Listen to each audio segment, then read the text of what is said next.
हरिओम Basantpur, DJ Hariom Basantpur, DJ Hariom Basantpur, DJ Hariom.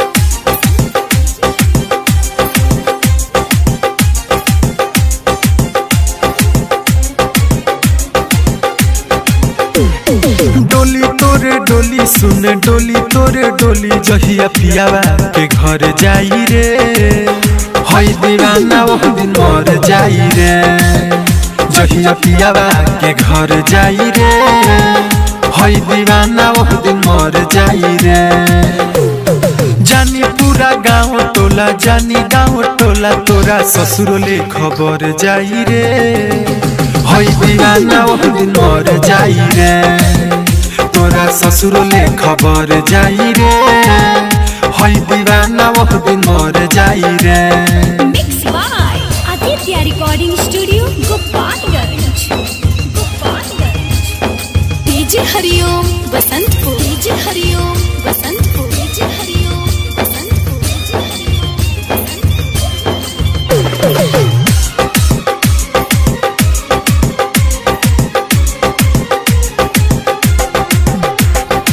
ऐसे सीता मुझे ढाईबे बद में बड़ी पछताईबे, चल जाइब छोड़ी के दुनिया तब ते हुलरवा बहईबे। हाँ हाँ ऐसे सीता मुझे ढाईबे बद में बड़ी पछताईबे, चल जाइब छोड़ी के दुनिया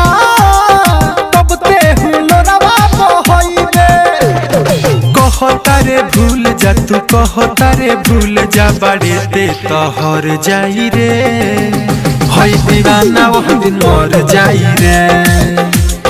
डोली तोरे डोली सुन डोली तोरे डोली जहिया पियावा के घर जाई रे, हई दीवाना वो दिन मर जाई रे।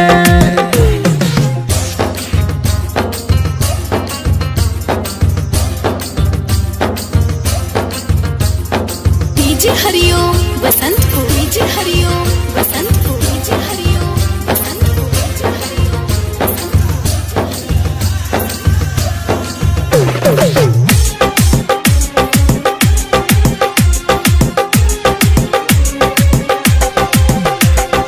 दोसर कौनो हथवा धारी देखी के देह हमर जारी, तेही न रहबे जीवन में जी के दीपकवा का करी।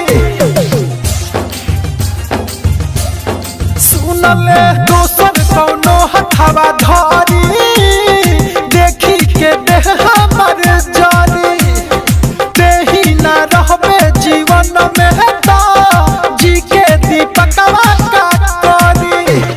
मनोज से सनाथ जानी मनोज से सनाथ तो तोरा पजर जाई रे, हई दीवाना वो दिन मर जाई रे। डोली तोरे डोली सुन डोली तोरे डोली जहिया पियावा के घर जाई रे, हई दीवाना वो दिन मर जाई रे।